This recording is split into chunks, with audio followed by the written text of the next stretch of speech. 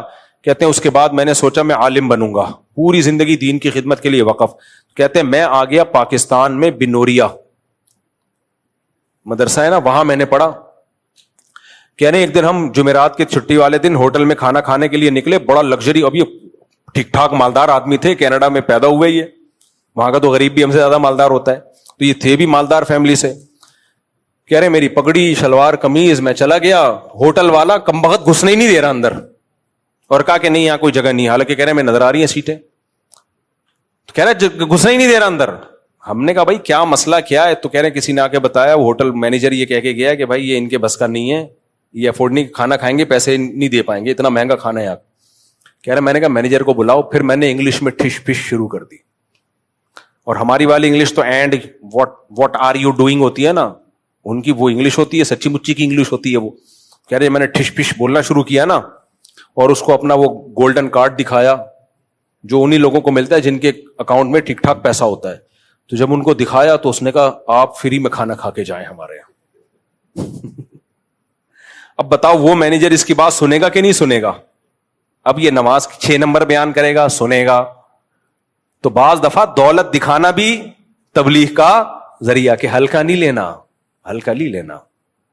وہ کارڈ ہے میرے پاس جو تیرے باپ نے کبھی خواب میں بھی نہیں دیکھا ہوگا, تو وہ سنتا ہے. یہ بھی ہوتا ہے, تبھی نبی صلی اللہ علیہ وسلم پتہ ہے کس کو سفیر بنا کے بھیجتے تھے ملکوں میں؟ جو پرسنالٹی وائز بڑے خوبصورت ہوتے تھے. صحابہ میں جن کی ایک بڑی خوبصورت پرسنالٹی ہوتی تھی, ان کو بادشاہوں کے پاس آپ بھیجتے سفیر بنا کے کہ نبی کا پیغام لے کے جاؤ, تاکہ بادشاہ اس پرسنالٹی سے متاثر ہو, بھائی ہلکا پیغام نہیں. اب ایسی پرسنالٹی نہیں جائے گی جو میرے پاس آج آئی ہوئی تھی, میں مذاق کر رہا ہوں, بیچارہ مجھ سے اچھا ہی تھا, کہ میں انہیں سے کہا آدھے آئے ہوئے پورے آؤ گے تو میں ملوں گا بھائی آپ سے. تو خیر یہ بعض نوجوان بہت باریک ہوتے ہیں یار, کچھ وزن بڑھاؤ اپنا, کھاؤ, اور اوپر سگریٹیں بھی پی رہے ہوتے ہیں. تمہارے اندر ہے کیا؟ ایک لڑکا آیا نا, اتنا باریک ہو گیا تھا سگریٹ پی پی کے, اور مجھے کہہ رہے میرا رشتہ کرا دے. میں نے کہا دھواں نکلے گا, دھواں, میں نہیں کراؤں گا. تیرے اندر جو گیا ہے نا وہ صرف دھواں ہی گیا ہے اب تک.